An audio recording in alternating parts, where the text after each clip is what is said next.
बच्चों क्लास 6 की एक्सरसाइज 5.1 के लास्ट के दो क्वेश्चन हैं अभी ये। क्वेश्चन नंबर 6 और 7।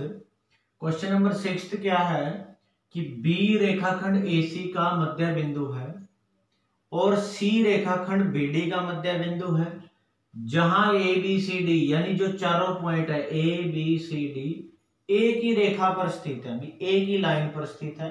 देखिए क्या करना है आपने, जैसे मान लीजिए मैं स्केल के साथ एक लाइन लगा रहा हूं, आप भी स्केल और पेंसिल के साथ एक लाइन लगा लेना। मैंने सबसे पहले लिखा बी रेखाखंड AC का मध्य बिंदु है। मैंने क्या किया, यहाँ A नाम लिख दिया, यहाँ पे मान लीजिए मैंने C नाम लिख दिया, और B जो है इस AC का मध्य बिंदु है। मान लीजिए C थोड़ी मैं दूर लगा रहा हूं, ये C और B इनके बीच में, B जो है वो इनके बीच में है, AC के बिल्कुल ये बीच में है, बिल्कुल सेंटर में। ठीक है, B AC के मध्य बिंदु है और C, ये जो C है BD का मध्य बिंदु है, यानी B से लेके मान लीजिए यहां पे D पॉइंट है, ये इतनी ही रेखा है। देखिए क्या कहना चाह रहा हूं मैं, सबसे पहले आप ध्यान से समझना इसको। हमारे पास एक तो रेखा है A से लेके C तक, देखिए यहां से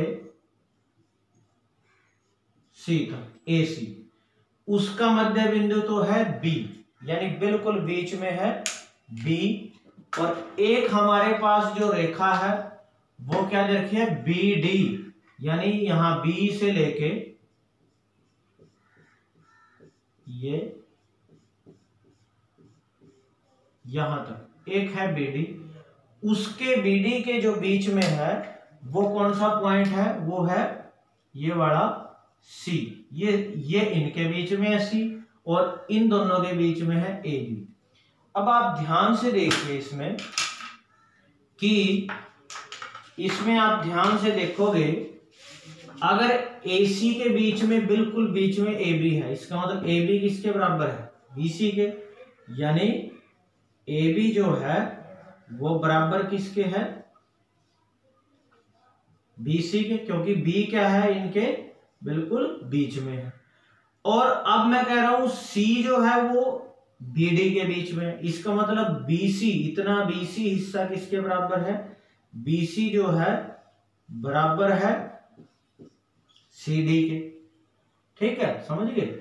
अब यहां से ध्यान से देखो, AB BC के बराबर और फिर ये वाला BC जो है CD के बराबर, AB तो BC के बराबर और फिर यही BC CD के बराबर।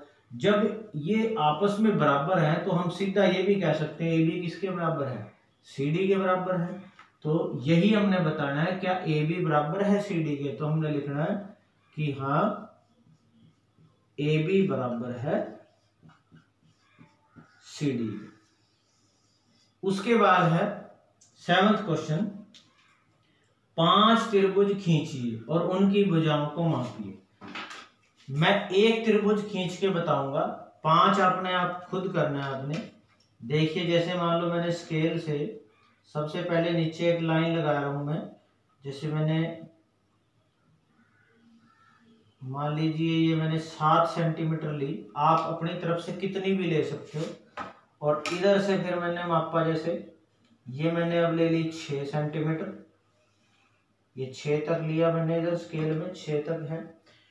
और बाकी ये कितनी आ गई अब बची हुई, ये इसमें आएगी, ये आई देखो 5 सेंटीमीटर आई है इसमें स्केल के अंदर। या आप बिना मापे भी बना सकते हो, पहले बना लेना बाद में नाप लेना। जैसे मान लो मैंने ये नापी, इसका माप आया है 7 सेंटीमीटर, फिर स्केल से इसको नाप लिया, ये कितनी आई है, ये 6 सेंटीमीटर, और इसको नापा तो कितना आया, ये 5 सेंटीमीटर आया। आप बिना मापे भी बना सकते हो। और भी मान लो, जैसे मान लो मैं बिना नापे बना रहा हूं, देखिए जैसे मान लीजिए मैंने थोड़ी और बड़ी बनाई, और आप भी बना सकते हो।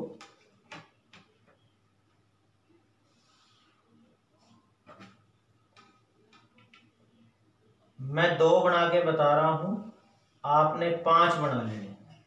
इसकी लंबाई अब माप रहा हूं मैं, 0 से ये आई है जैसे 8 सेंटीमीटर आई, ये नापी मैंने तो 0 से ये आई है 7 सेंटीमीटर, और ये मैंने नापी तो 0 से ये आई है 6 तक आई है बच्चों, देखो तो 6 सेंटीमीटर। अब आप जैसे मैंने 2 बना के बता दी, बाकी आपने खुद बनानी है। इसमें क्या कहा है, 5 त्रिभुज खींचिए और उनकी भुजाओं को मापिए। माप लिया हमने, माप लिख दिया है। प्रत्येक स्थिति में जांच कीजिए कि किन्हीं 2 भुजाओं की लंबाई का योग तीसरी भुजा से सदैव बड़ा होता है। देखिए, अगर हम किसी भी 2 भुजाओं का जोड़ करेंगे त्रिभुज में तो हमेशा तीसरी से बड़ा आएगा। किस तरह से, देखिए मैं कैसे कह रहा हूं, आप उसको ध्यान से देखना।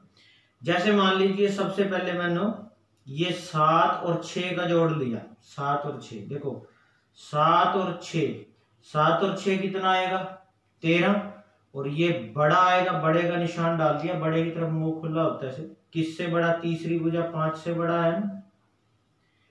अब इन दोनों की बजाय मान लीजिए अब मैंने ये छोड़ दी, अब इन दोनों को ले लिया, 6 और 5, देखो 6 और 5 का जोड़, क्या ये बड़ा आएगा अगले वाली 7 से, देखो देखो 6 और 5 11, 11 बड़ा है 7 से, बिल्कुल है। चलो अब अगली दोनों की बजाय मैंने अब ये वाली दोनों ले ली, 5 और 7, देखो 5 और 7, क्या ये बड़ी आएगी इस तीसरी 6 से, 5 और 7 12, ये बड़ा आया 6 से, देखो यहाँ भी बड़ा आया, ये भी बड़ा आया और ये भी बड़ा आया।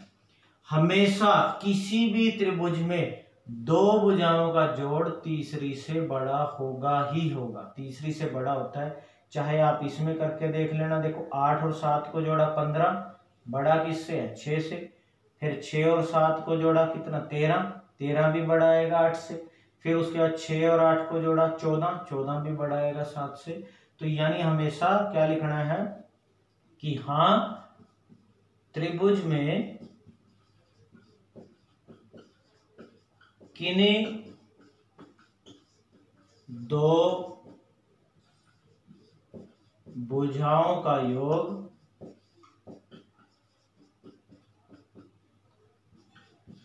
तीसरी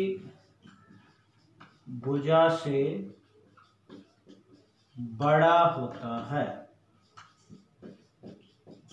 ये हमेशा 2 का जोड़ तीसरी से बड़ा होगा, चाहे 2 किसी मर्जी का भी जोड़ कर लेना। तो ये आपकी एक्सरसाइज 5.1 कंप्लीट हो गई है। ये उसके लास्ट के दोनों क्वेश्चन थे, आपने इसको अच्छे से समझ लेना है।